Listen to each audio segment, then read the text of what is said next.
Fala pessoal, fala galera do canal TF, como vocês estão? A gente está aqui para mais uma entrevista inédita no nosso canal para falar com esse grande professor que já também entrevistamos anteriormente, com passagens aí por grandes clubes do Brasil, Flamengo, Vasco, Fortaleza, Internacional, Cruzeiro e também com passagens pelo futebol do Catar, futebol do Japão. Vai falar aqui hoje sobre a sua trajetória, suas ideias de jogo, um pouco da sua história no futebol. Professor Zé Ricardo, professor, primeiramente bom dia. Sempre uma honra poder falar com você novamente. Desde já, muito obrigado por ter aceitado nosso convite. Neto, prazerzão falar contigo novamente, com o pessoal da página Treinadores de Futebol. Parabéns pelo trabalho que você desempenha aí. Abre essa oportunidade, abre esse espaço para todos nós podermos conversar e discutir futebol. Prazerzão estar aqui. Eu estava aqui até olhando nossos arquivos, a última vez que, quer dizer, a primeira vez que nós entrevistamos o professor foi em agosto de 2020. De lá para cá mudou muita coisa, professor, de lá para cá. Verdade, né? O tempo passa rápido e eu me lembro da nossa conversa e realmente o mundo, né? Digitalizado do jeito que está, parece que tem realmente passado bem mais rápido do que 24 horas. Mas vamos lá, vamos tentar aproveitar ao máximo esse nosso momento aqui. Com certeza. E a gente queria começar, como sempre começamos aqui, professor, perguntando do início, né? A sua trajetória no futebol, que na verdade começou no futsal, né? Quando você começou na atividade mesmo, treinador. Depois muitos anos ali na base do Flamengo, até conseguir as experiências também na, no profissional. Mas a gente queria perguntar como é que foi assim esse seu início, como foi galgando esse espaço nessa carreira. É verdade, Neto. Eu comecei no futsal. Primeiro fui atleta de futsal, depois treinador. Comecei no Vila Isabel, que era um clube pequeno aqui de bairro, aqui no Rio de Janeiro. Mas depois fui ao Flamengo em 98 e de lá a gente teve a transição para o futebol de campo, passei por todas as categorias do futebol de campo até chegar à carreira de treinador profissional em 2016. E a partir de lá começou a minha trajetória. As categorias de base, professor, do Flamengo foram muitos anos, né? Até você conseguir galgar o profissional, quando estava ali nas categorias de base. E naquele período, professor, do Flamengo em si, o senhor teve ali muitas conquistas, como foi falado, passou por várias categorias, ganhou a Copinha de 2016, né? Tinha ali nomes como Paquetá e o Viseu no time, né? Que hoje aí são, e tantos outros também. E teve aquele momento justamente ali da sua ascensão, né? Ao, ao profissional do Flamengo. A gente queria lhe perguntar como é que foi assim esse momento, como é que foi feito ali o convite e como você encarou na época o desafio de comandar um dos maiores clubes do nosso país. Então, eu faço a transição para o futebol de campo em 2005, né? E até 2016, quando eu subo ao profissional, passaram tantos atletas de qualidade, com pedigree de categoria de base do Flamengo, onde se privilegia técnica, onde se privilegia um jogo bem jogado. Então, assim, foi uma escola realmente muito importante. Eu devo muito ao que sou hoje ao Flamengo, a minha formação, a minha carreira. Realmente, em 2016 foi vamos dizer assim, um ápice, né? Porque a gente sempre via a Copa São Paulo pela TV e sempre imaginava um dia poder estar ali, né? E aquela Copa São Paulo, assim como a Copa de 2015, a gente tinha boas equipes, 2015, 2016, mas em 2016 houve uma conjuntura de fatores que facilitou a nossa campanha e realmente Paquetá, Viseu, Matheus Sávio, Léo Duarte, tantos outros atletas que fizeram parte daquela geração, nos ajudaram também a chegar à conquista máxima, né? E aí nós demos seguimento ao trabalho na categoria sub-20. Tinha mais um ano, a princípio, para cumprir, a pedido do presidente Bandeira de Mello, que ele queria que a gente tivesse no clube tivesse no sub-20 por mais um ano, para disputar 2017 com a geração 2000, que era a geração do Lincoln, Vinícius Júnior e tantos outros jogadores também talentosos, mas teve aquela fatalidade, né, do afastamento do professor Muricy Ramalho. E aí, em maio de 2016, eu tenho a possibilidade de assumir o profissional e assim uma baita de uma responsabilidade, mas os atletas entenderam muito bem, o clube também me deu total apoio, praticamente todos os funcionários do departamento de futebol eu já conhecia, né? Ou já tinham trabalhado comigo, ou então já conhecia do dia a dia. Também facilitou o processo de adaptação, os resultados começaram a acontecer e, sem dúvida nenhuma, isso ajuda bastante. E a gente acabou sendo, depois de 11 rodadas, sendo efetivado no cargo de treinador profissional do Flamengo. Muito parecido com o que aconteceu há pouco tempo com o Seabra, que está acontecendo com o Rafael Paiva no Vasco. Acho muito importante que as grandes equipes também olhem para as suas categorias de base. Certamente, você tem entrevistado alguns. Certamente temos grandes profissionais na categoria de base e que realmente possam ser dados oportunidade para que esses profissionais se desenvolvam e possam mostrar todo o seu potencial, como está sendo feito tanto no Cruzeiro como no Vasco. Sem dúvidas, professor. Inclusive, no final do ano passado, a gente fez uma cobertura da Copa Atlântico e da Aldeia Cup. São dois torneios de base que acontecem aqui, no CT do Retrô. Inclusive, conhecemos lá pessoalmente o professor Rafael Paiva, ele estava na época com o Palmeiras. E a gente teve a oportunidade de conversar com vários treinadores que estavam ali, da base dos clubes. E só reforçando isso que o professor Ricardo acaba de falar. Tem muita gente boa na base, né, professor? Não tem dúvida, na minha época de sub-20, qualquer campeonato que nós disputávamos, tanto aqui no Rio quanto fora do nosso estado aqui, a gente percebia o nível de organização das equipes, o nível de competitividade que todas as equipes também colocavam no campo, e isso só vem melhorando. A preparação dos atletas cada vez melhor, a preparação do clube na questão de investimento em categoria de base crescendo, e isso faz com que grandes trabalhos aconteçam na categoria de base e a gente tem a possibilidade de observá-los aí em Campeonato Brasileiro, em Copa do Brasil Sub-20, campeonatos até internacionais que algumas equipes brasileiras participam, como a Sul-Americana, como o próprio Mundial Interclube que acabou de acontecer. Então, assim, fica claro que se clubes tiverem essa oportunidade e derem condição para que os seus treinadores de categorias menores possam subir as suas categorias de profissional, também vão ter grandes profissionais para trabalhar. E depois da sua saída, professor Ricardo, do Flamengo, só tem passagens aí por Vasco e Botafogo. No intervalo ali de aproximadamente 2 anos, você passou por três dos quatro principais clubes do Rio de Janeiro, tendo essa oportunidade. Eu queria saber, na época, né, como uma pessoa que estava ali iniciando na sua trajetória no profissional, o quanto isso significou, né, nesse curto espaço de tempo, passar por clubes de tanta relevância nacional.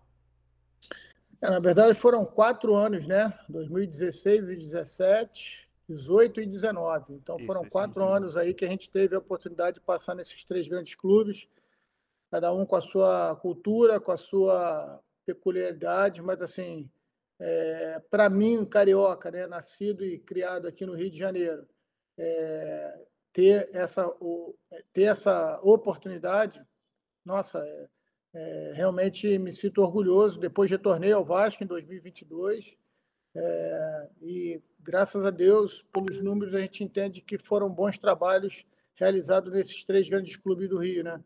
No Flamengo, com quase 1 ano e 7 meses de trabalho. No Vasco, na primeira oportunidade, a gente conseguiu uma classificação que há muito tempo não vinha, de uma Libertadores, depois de uma recuperação no Campeonato Brasileiro.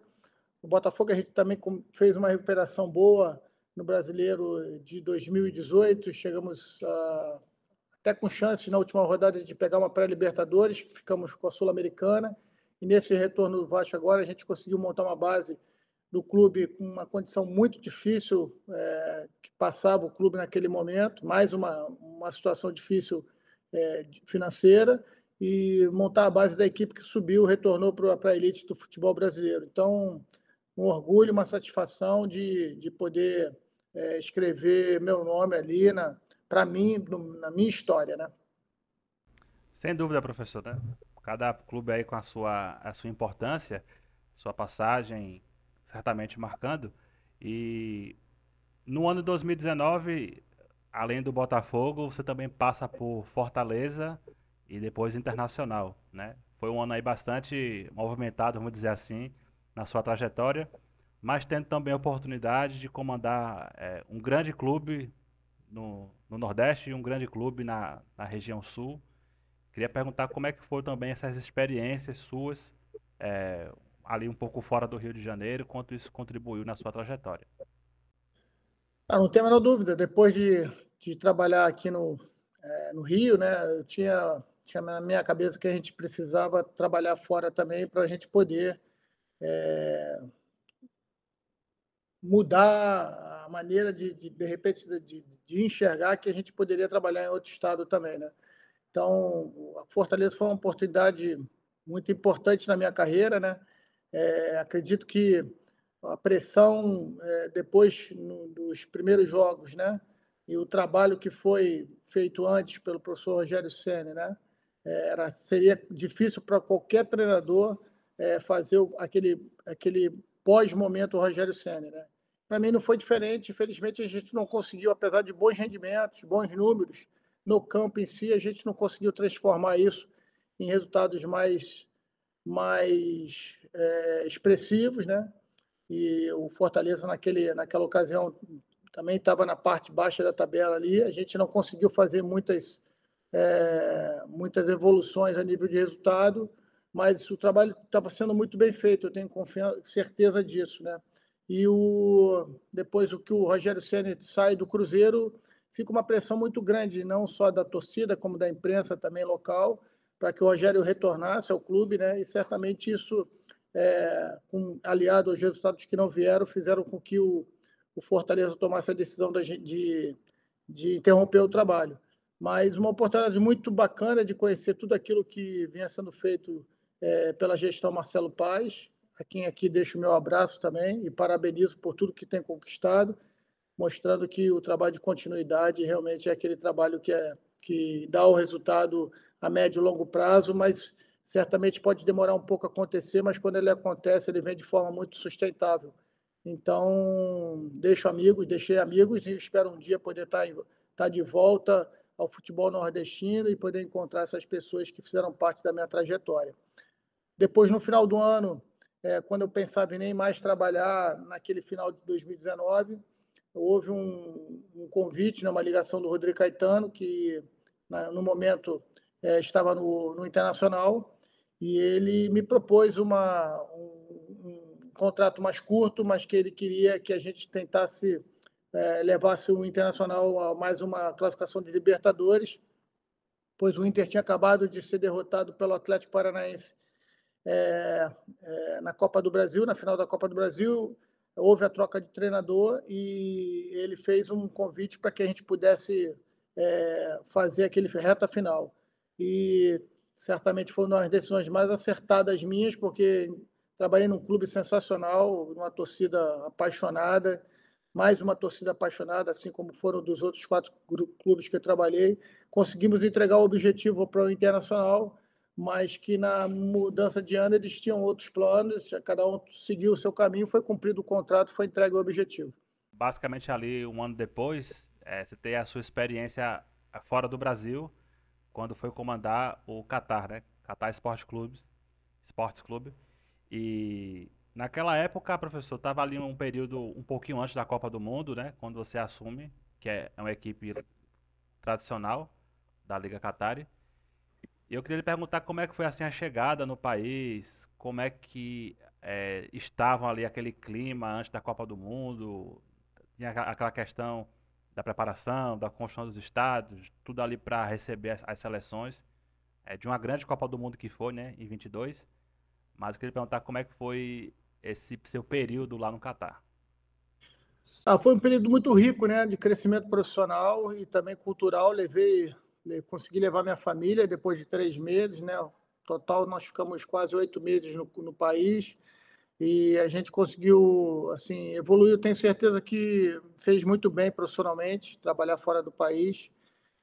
O Catar realmente é um país muito peculiar, um país pequeno, né, que você com um pouco de tempo, você consegue conhecer os pontos extremos do seu país no mesmo dia.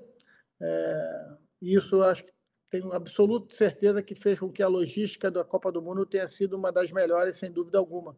Estádios novos, distâncias curtas, sem que os atletas tivessem que viajar grandes distâncias, se locomover, para poder fazer as partidas. Então, eles souberam se prepararam muito bem, e, segundo informações e comparações, ela é hoje considerada a melhor Copa do Mundo de todos os tempos, principalmente na questão logística, na questão estrutural e de infraestrutura do que uma Copa do Mundo pode oferecer, de um tamanho de competição tão grande e que gera tantos desafios para a organização.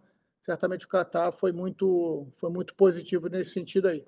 Então, para você ter uma ideia, se um turista quisesse ver 3 jogos de uma Copa do Mundo no mesmo dia, ele conseguia, né? Porque os jogos foram 11 horas da manhã, não, 10 horas da manhã, 4 da tarde, 9 da noite, ou seja, todos os estádios climatizados, distâncias curtas e infraestrutura de comunicação e de transporte muito boa.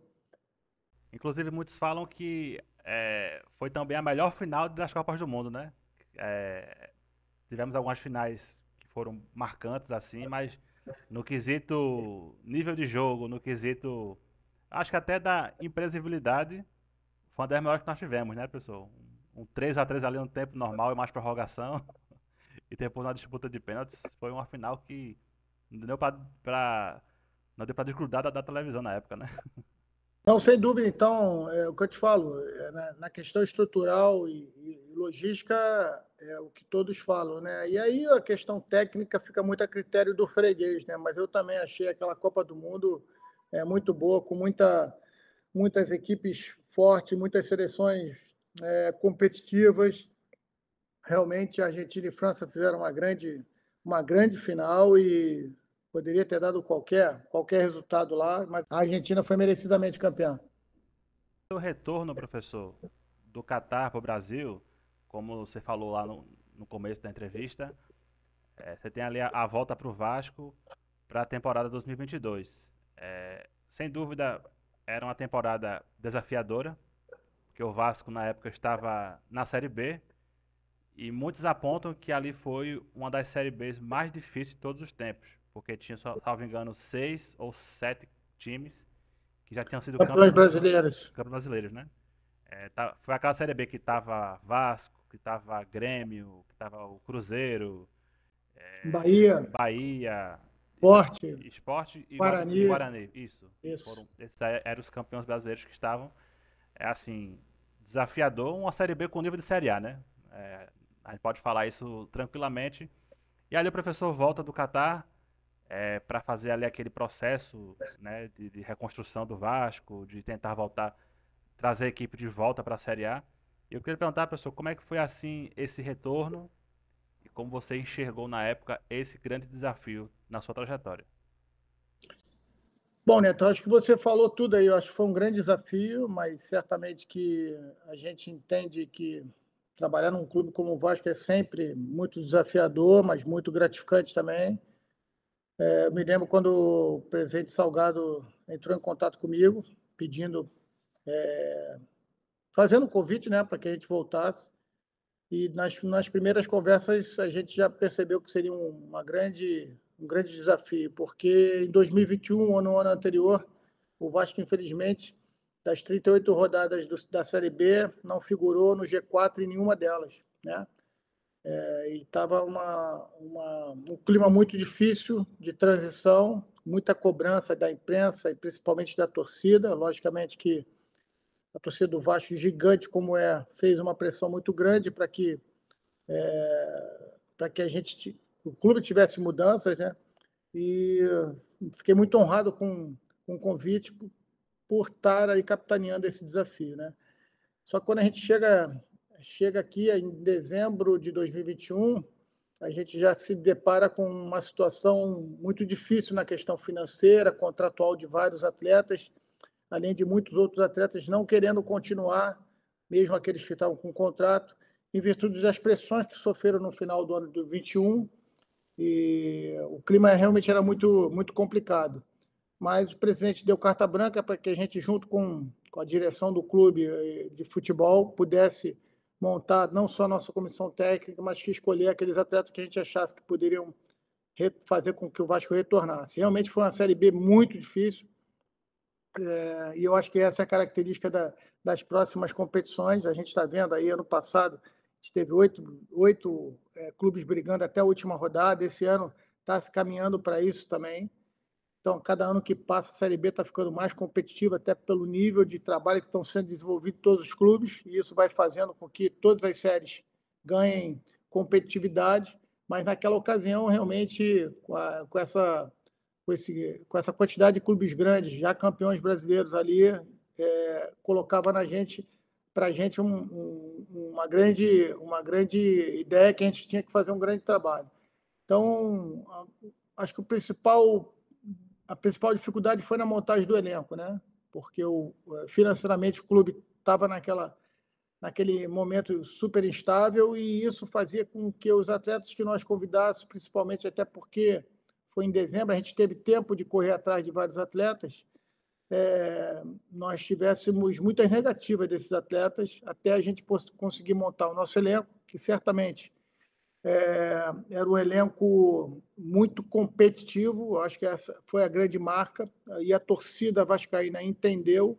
A gente tinha que fazer de São Januário nossa principal arma, como sempre é. Nesse momento, a torcida do Vasco realmente dá o sinal, dá a resposta, entendeu que o que passou em 21 tinha que ficar para trás. A gente teve um início de campeonato carioca até com uma certa regularidade, ficamos até a semifinal, quando saímos para o Flamengo, mas a própria semifinal, naquele momento, apesar do torcedor ter ficado chateado que a gente saiu para o Flamengo, para o maior rival, deu o sentimento para a gente que poderíamos fazer uma grande Série B, porque fizemos jogos duros com o Flamengo, e ali a gente entendia que a gente poderia também fazer uma Série B que nos fizesse retornar.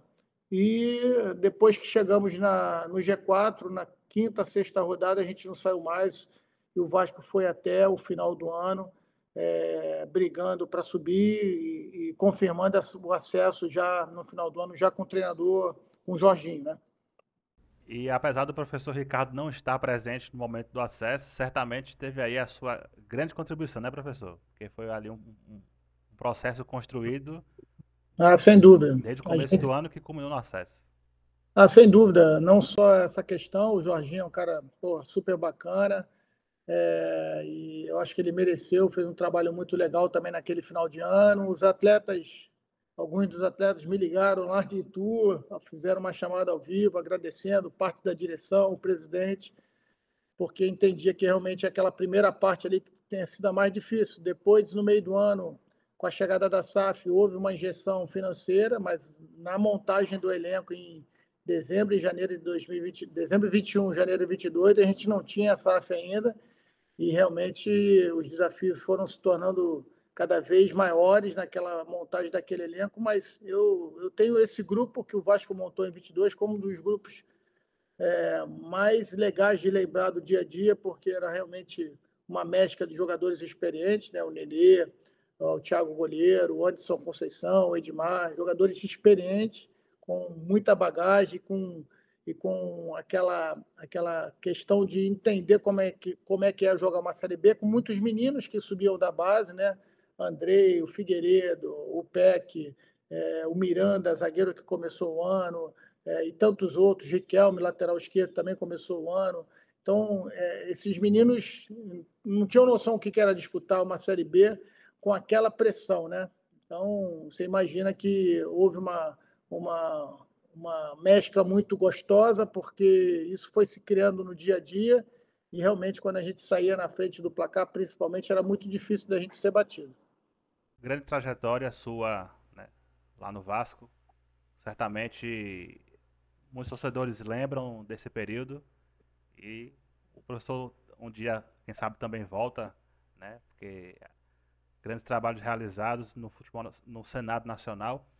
E após a saída do Vasco, professor, só tem uma passagem pelo Shimizu, né? Que é do Japão, não é isso? E a gente sempre tem uma curiosidade de perguntar acerca do futebol japonês. A gente entrevistou há um tempinho atrás o professor Eduardo Batista e ele citou, né, muitas coisas positivas dentro do futebol, dentro da cultura do país. Até no nosso bate-papo a gente lembrou que a seleção do Japão na Copa de 22 foi líder de chave, numa chave que tinha Alemanha e Espanha. O Japão conseguiu ser líder, provando aí que é uma seleção muito competente, muito organizada taticamente. E a gente queria lhe perguntar quais foram assim, as suas impressões do país, do futebol jogado e a sua passagem também por esse clube. Bom, acho que o Eduardo foi cirúrgico, né? O Eduardo é um grande treinador, deixar meu abraço para ele, está fazendo um excelente trabalho lá no Novo Horizontino, já bateu na trave ano passado, né? Na última rodada acabou ficando de fora, esse ano tenho certeza que ele vai confirmar esse acesso aí, para coroar esse grande trabalho que ele vem fazendo. Ali também tem muito handicap para falar de Japão, né? E não só ele trabalhou lá como preparador físico, mas principalmente o Nelsinho, seu pai, né? Fez história na J-League e certamente tem muito a ver com o futebol japonês. Ele entende muito, até melhor do que eu. Mas aquela chave ali da Copa do Mundo, Espanha, Alemanha e Costa Rica, o Japão sem líder já é uma prova, né? Eu tive contato com o Moriatsu, né? Que ele foi ao nosso CT ver um treinamento nosso, é uma pessoa super do bem, educada, e conversando depois com algumas pessoas da própria Federação Japonesa, eles têm um projeto ousado, né?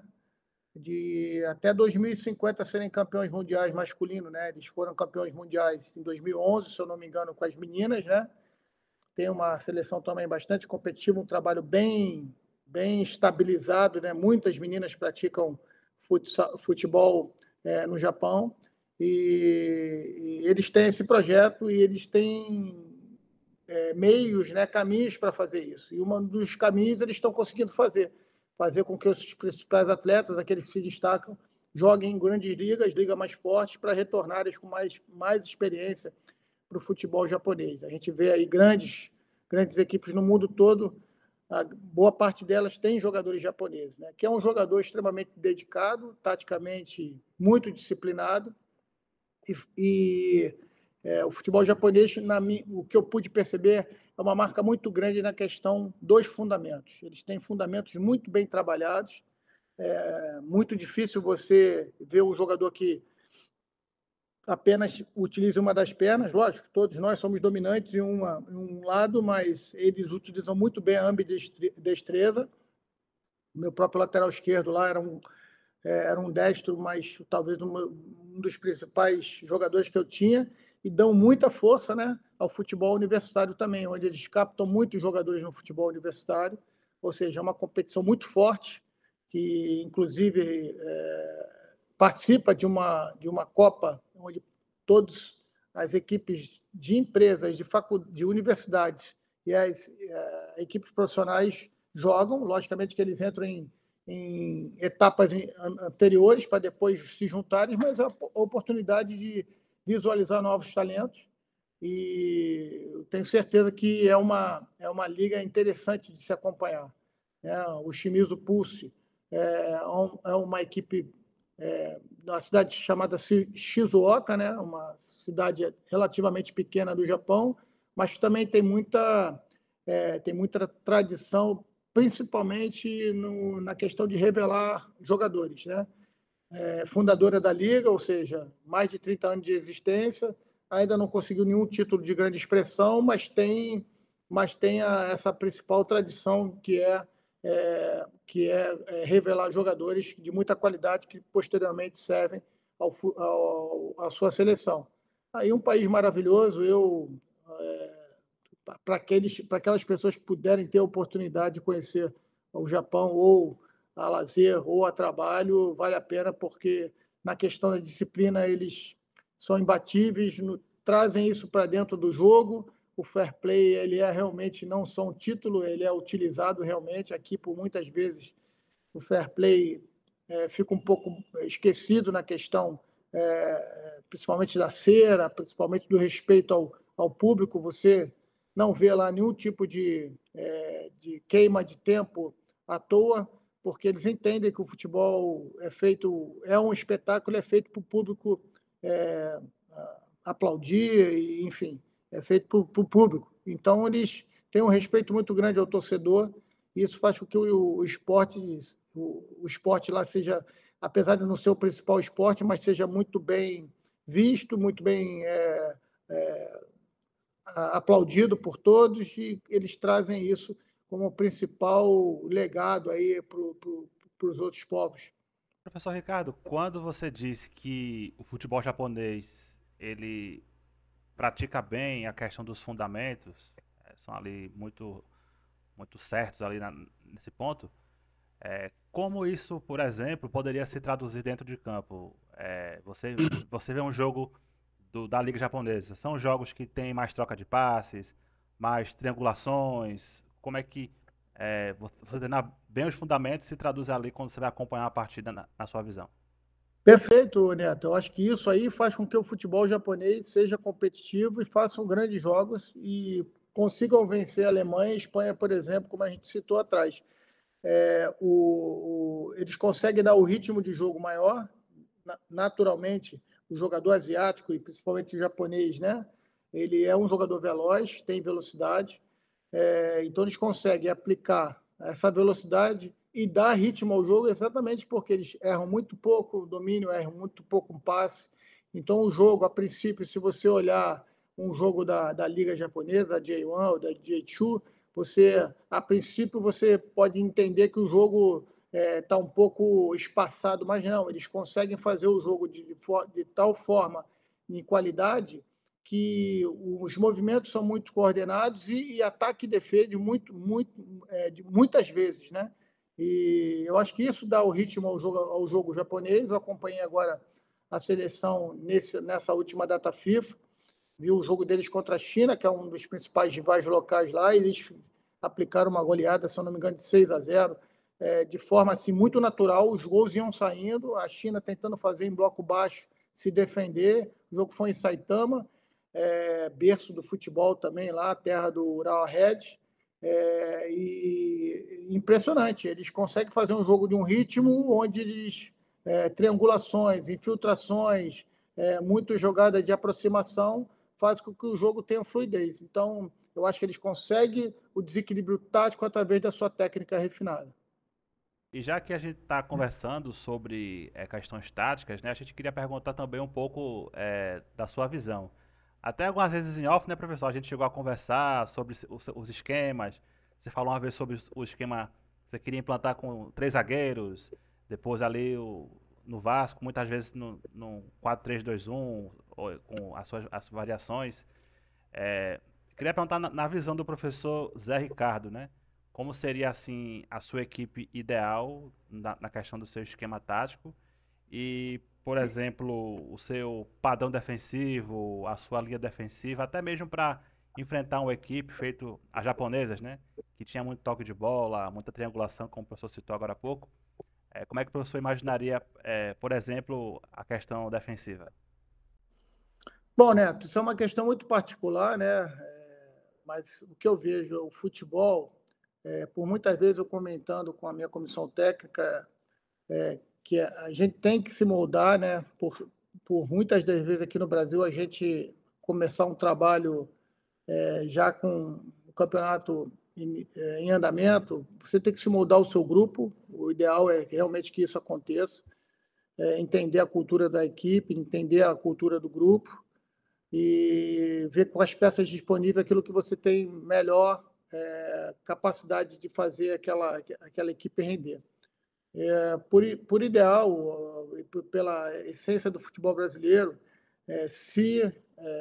eu sempre defendo com linha de 4, porque eu entendo que é uma característica do futebol brasileiro, mas vinha estudando e vem estudando sempre equipes que jogam com 3 zagueiros, né? Tem sido muito recorrente aqui no Brasil também e fora do país, equipes que conseguem ser muito ofensivas, com zagueiros ou 3 homens de muita criação, com alas propositivos. E a gente viu aí o Leverkusen, ano passado, sendo talvez a equipe que mais chamasse atenção, né, até do mundo, porque a gente já tem que o City já é uma realidade, o PSG é uma realidade, mas realmente o Leverkusen faz uma campanha maravilhosa, histórica no ano passado. Então, eu venho estudando, porque em algum momento, certamente, a gente pode aproveitar isso. Hoje, a Série B, por exemplo, ela é liderada pelo Novo Horizontino, né, que também joga com 3 zagueiros, mas entendo que, pela cultura, a linha de 4 é melhor estabelecida aqui no Brasil e até melhor compreendida, né? Boa parte da imprensa ainda não entende uma equipe jogar com 3 zagueiros, sempre bate muito até que essa equipe dê resultado, né? Mas eu venho entendendo que o futebol está se tornando meio camaleão, para algumas equipes se adaptar ao adversário, né? A não ser que você tenha a capacidade de ter a sua equipe montada da maneira como você quer, com os jogadores que você escolheu, jogadores de qualidade, eu vejo que é uma flexibilidade. Mas eu gosto de defender com 2 linhas de 4, em bloco médio. Quanto mais alta a marcação a gente tiver, mais individualizada a marcação né? Mas em bloco médio e bloco baixo, a gente tem uma marcação zonal. Só que as perseguições elas estão cada vez maiores, porque muitas equipes querem marcar alto, assim como eu também gostaria de sempre fazer uma marcação mais alta. E aí eu entendo que, como o goleiro é um jogador que acaba sendo o homem livre do adversário, né? Se você tentar fazer uma marcação zona, quando você estiver fazendo um bloco muito alto, esse homem livre, o goleiro, vai fazer a diferença e achar o próximo homem livre atrás da sua linhas de marcação, e isso aí vai criar um desequilíbrio da tua defesa, certamente. Então, de forma bem direta, eu acredito que o jogo vem caminhando para uma intensidade, uma marcação cada vez mais forte, e isso vai levar o futebol a uma tendência de boa parte do tempo de fazer marcações de puro encaixe. O professor tocou num ponto bem interessante, né? Que às vezes a gente escuta muito disso, né? Eu, quando comecei assim, a acompanhar futebol, eu era assim, adolescente ainda, anos 2000. Se você joga com 3 zagueiros, você é retranqueiro. Se você joga com 3 atacantes, você é ofensivo demais, né? E, enfim, fica ali, professor, uma análise muito rasa, né? Eu só lembro que o Brasil foi pentacampeão com o esquema do professor Felipe, com 3 zagueiros. O Chelsea foi campeão da Premier League com Antônio Conte usando 3 zagueiros, né? Tinha até um improvisado, inclusive, que jogava na época. Então, assim, a gente não pode colocar, professor, no futebol, especialmente no futebol de hoje, essas análises de bate-pronto, né? Visto que dentro do jogo, os jogadores eles variam suas posições, o esquema muda e acontece muita coisa dentro das 4 linhas, né, professor? Não tem dúvida, cara. Hoje a gente, como treinador, a gente sempre prefere jogadores versáteis, né? Jogadores que possam desempenhar funções diferentes dentro de uma própria partida. E a partir disso, você consegue fazer muitas equipes jogarem de forma diferente dentro da própria partida, porque senão a gente não faz a saída de 3, lavou o piano, a maioria das equipes não faz, ou com encaixe de volante, ou com volante lateralizado, ou com três homens sendo um lateral, ou seja, e ali naquele primeiro momento, se você perde a bola, você não está fazendo uma defesa 3 no primeiro momento, ou seja, é uma questão de ponto de vista, mas eu acredito que faz parte da nossa função, nós como treinadores, vocês como imprensa, fazer com que o público, né, entenda um pouco mais e faça uma análise um pouco mais de conteúdo do que simplesmente 3 zagueiros tá jogando defendendo, ou 3 atacantes tá jogando muito exposto. Então, hoje o futebol tem se caracterizado por um futebol mais total, né, onde todo mundo acaba tendo que fazer funções em determinado momento. Um lateral, quando ele ataca por dentro, ele faz papel de meia, ele não é um lateral, né? Ele tem que ter ações de meia. Se ele for o oposto a onde a bola está, ele tem que estar pisando na área. Se ele não for oposto, ele tem que estar dando a sustentação, de repente fazendo um cruzamento de retorno, de repente fazendo um primeiro bloco defensivo por dentro e não pela sua lateral. Ou seja, é uma questão de conscientização, mas eu acho que até nisso o intercâmbio que está sendo feito entre jogadores, treinadores aqui no Brasil acaba fazendo com que isso fique um pouco mais claro. Entendeu? E professor, também sobre a sua trajetória nos clubes, só teve uma passagem recente aí pelo Goiás, né? Que durou pouco e até a gente na época comentou aqui, né? O professor saiu com um aproveitamento muito alto, né? Ali perto dos 70%. E quando o professor sai, ele cita pressa e falta de convicção da diretoria lá na sua despedida, sua carta de despedida.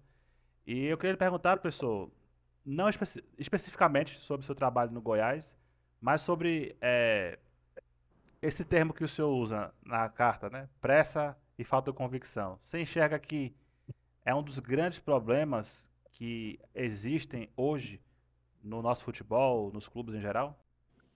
Olha, Neto, acho que esse é o principal problema, sem dúvida alguma, né? A gente teve um convite do Goiás no dia 26 de dezembro do ano passado e fui apresentado no dia 3, ou seja, todas as equipes praticamente já estavam com seus plantéis formados, os jogadores com contratos já firmados e a gente, pelo contrário, né, o Goiás teve uma queda no ano passado para a Série B e uma mudança de gestão, pelo menos foi o que foi passado para a gente, uma mudança de gestão, onde um CEO ia tocar ele e um conselho gestor, o clube, né? Então, praticamente todos os atletas, principalmente os mais importantes, tinham tido final de contrato, nós não conseguimos renovar, até pelo momento que o Goiás passava, a maioria deles. Se eu não me engano, a gente só conseguiu renovar do Sander, que é um lateral que já estava no Goiás, a gente conseguiu. E muitos atletas acabaram saindo. Se eu não me engano, 22 ou 23 jogadores já acabaram saindo. A gente tem que fazer uma reformulação e dentro de alguns termos, né, alguns limites que o Goiás impunha, esse conselho gestor impunha para a comissão técnica montar o seu elenco. A partir na metade do ano, talvez, a coisa fosse acontecer. E a gente entendeu, eu sou um treinador que trabalho para o clube, resolvi realmente comprar aquela ideia, saber que ia ser difícil, muito difícil num campeonato que se aproximava, que era a Série B. Começamos o estadual com muitos meninos, inclusive até jogadores do Sub-17, tinham acabado de subir do Sub-17, estavam fazendo parte do nosso elenco. E começamos devagarzinho a tentar dar um corpo para a nossa equipe. A nossa equipe, até de forma surpreendente, respondeu muito bem ao nosso trabalho. Conseguimos terminar a fase de grupos, a primeira fase do Campeonato Goiano, em primeiro lugar, com a defesa menos vazada, com um maior número de pontos e invictos também. E depois a gente teve uma eliminação nas quartas de finais. E na Copa Verde a gente passou das duas primeiras fases, não, minto, a primeira fase o Goiás já tinha passado automaticamente, passamos da segunda fase, na terceira fase perdemos para o nosso rival em 2 jogos, o Vila Nova, dentro do Oba, perdemos por 1-0 jogando bem, com números bons de jogando, e em casa, apesar da pressão toda que fizemos, empatamos o jogo de 1-1. Essa foi o primeiro jogo da ida, foi a nossa única derrota. Foram 16 jogos no clube, 10 vitórias, 5 empates e apenas essa derrota. Com todas as dificuldades que eu, comissão técnica, jogadores e direção, tínhamos ciência que ia acontecer, a gente estava, mesmo com tudo isso, a gente sabia que ia passar por esses momentos. Aí, na primeira oscilação que tivemos, o clube resolveu mudar o comando. Por isso, aquela citação na carta, de pressa e falta de convicção, porque Depois disso, o Goiás já está com o seu terceiro treinador e a gente, mais uma vez, cita os grandes trabalhos que são feitos a médio e longo prazo, que dão maiores resultados. Mas, infelizmente, uma cultura, mesmo com quase 70 e poucos por cento de aproveitamento, não foi suficiente para a gente manter o trabalho. Para quem acompanha a gente desde o começo da página há bastante tempo, sabe que é um tema que a gente discute bastante, né, professor? Aqui no nosso canal, nas entrevistas. Infelizmente, a gente já tem clubes aqui no Brasil no seu quarto treinador, né? No seu quinto. E tudo isso em apenas um ano. E os resultados negativos, quer dizer, os resultados positivos não acontecem porque troca, né? Porque trocou. Não, o problema é muito mais abrangente, né, professor? Do que uma simples troca de treinador. Não tenho dúvida. Depois da minha saída, o Goiás fez investimentos vultosos, contratou jogadores nível de Série A, que até pouco tempo vinham jogando protagonistas nas suas equipes, certamente com um bom retorno financeiro, salários altos, e o clube ainda, apesar de ser um clube maravilhoso, um CT espetacular, uma categoria de base que tem capacidade de gerar muitos frutos, tanto que fez uma competição de sub-20 muito boa. Eu tenho certeza que se as pessoas que estão acima lá no Goiás entenderem que o trabalho precisa ter tempo, né, de maturação, e aí seja com o Zé Ricardo, seja com o treinador que for, acreditar da força e saber que vai ter oscilação, porque um trabalho de reestruturação não tem como não ter oscilação, né? Se isso acontecer, eu tenho certeza que é um clube que vai voltar em breve para a Série A e vai fazer grandes campanhas, porque é o histórico do Goiás, não só de revelar grandes atletas, mas de ser uma equipe muito competitiva também, uma equipe que sempre está fazendo a região Centro-Oeste ser muito bem representada. Perguntando sobre presente e futuro, professor, a gente quer saber como é que está as suas perspectivas de retorno aí para o mercado. Inclusive, se você puder comentar algo a respeito, saiu notícias na semana passada que você teria recebido uma sondagem do CRB, mas que não avançou. Como é que está assim a sua visão para o retorno ao mercado nesse ano, seja no Brasil ou seja no exterior? Então, Neto, eu, assim que saí do Goiás, eu tinha recebido, ainda trabalhando lá no Goiás, uma boa proposta para ir para a Tailândia, né? Principal equipe da Tailândia. Depois o Jorginho acabou indo no meu lugar. E quando eu saio do Goiás, eu dou uma focada ali nos 2 próximos meses ali, seguintes, para tentar ir voltar para o mercado internacional. E aí houveram algumas possibilidades, mas acabou não avançando. E agora, nesse final do ano, realmente aconteceram 2, 3 procuras, mas eu prefiro, até por isso que aconteceu no início aí, eu prefiro começar um trabalho do zero, né? Ou então entendendo que o clube tem essa visão do que fazer um contrato curto para final de ano e a gente ter a responsabilidade nesses últimos 2, 3 meses de competição de uma campanha que tem que ser única e exclusivamente por resultado, não por desempenho. Então, a ideia é realmente a gente encontrar um lugar que dê o mínimo de condição de trabalho para a gente, mas uma parceria muito grande. Os grandes trabalhos, os melhores trabalhos que fiz foi com parceria com diretoria, com gerente, com presidente, com diretor de futebol. Eu acho que se eu tiver essa clareza aí, independente do local e do momento, se eu tiver essa clareza, certamente vai ser o lugar que eu vou trabalhar no futuro. Excelente, professor. A gente está aqui já chegando ao final da nossa entrevista, a gente queria agradecer. E só perguntar uma questão, professor. Você como veio aí da base, como disputou várias competições, queria saber o que é que você achou aí do retorno do Brasileirão de Aspirantes, que vai começar em breve, né? Vamos ter aí também grandes professores em ação, Thiago Largue no esporte, Guilherme Dalladé no Atlético Mineiro, Maurício Souza no Bragantino. Esses caras são top, né? Com certeza. Queria perguntar o que é que você achou aí desse retorno dessa competição voltada para a categoria sub-23? Olha, antes de mais nada, queria parabenizar os clubes que tiveram a iniciativa de montar essa competição. Aqui vai a minha crítica à CBF, né? De uma forma um pouco mais explícita. A CBF fez alguns movimentos que eu acredito que pouco contribui para o desenvolvimento da categoria de base, e eu sou um defensor muito grande da categoria de base. Quando a CBF autoriza nove jogadores estrangeiros fazerem parte do elenco profissional e, ao mesmo tempo, termina com o Campeonato Sub-23, como terminou no final do ano passado, deixa uma dúvida realmente o que a gente está querendo para o nosso futuro, para o nosso desenvolvimento como esporte, né?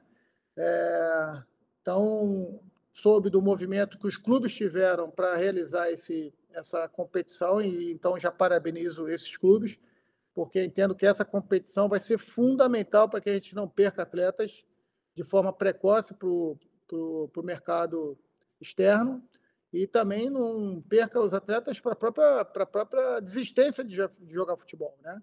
Porque se você não tem perspectiva, se você não tem lugar para jogar, muitas das vezes esses atletas têm que fazer uma outra coisa para poder ajudar em casa. A gente tem que lembrar que boa parte dos atletas do futebol são oriundos de classe C e D. Então, é fundamental que a gente tenha oportunidade. Eu vejo com muita alegria, vou acompanhar, tenho acompanhado alguns jogos de categoria de base aqui no Rio de Janeiro. Ontem estive no segundo amistoso Brasil e México em São Januário, já tinha acompanhado a final do Intercontinental, e vou acompanhar porque esses meninos certamente vão ser os jogadores que daqui a um tempo vão estar trabalhando comigo, recebendo um convite meu, ou então eu encontrando nesses clubes, né? Então, muita ansiedade para ver realmente esses grandes treinadores que você citou aí. Certamente teremos outros grandes treinadores. Um abraço a todos, sucesso a todos, e que bom que a gente não vai fazer com que esses meninos tenham ociosidade aí nessa fase tão importante, que é a final de preparação de sub-20 para a transição profissional. Certamente, grandes treinadores, grandes equipes, estaremos também acompanhando. Professor Zé Ricardo, mais uma vez, muito obrigado por ter falado aqui com a gente, e a gente deseja todo o sucesso aqui na sua carreira, e as portas aqui sempre estão abertas para futuros programas também. Vai ser um prazer, Neto. A página, como eu falei, é super importante para o nosso desenvolvimento, né? E para o conhecimento do público também, de grandes profissionais e de treinadores jovens que estão surgindo. E vocês dão essa oportunidade aí para a gente estar conversando. Desejo aí vida longa ao seu canal e muito sucesso a você e aos seus ouvintes.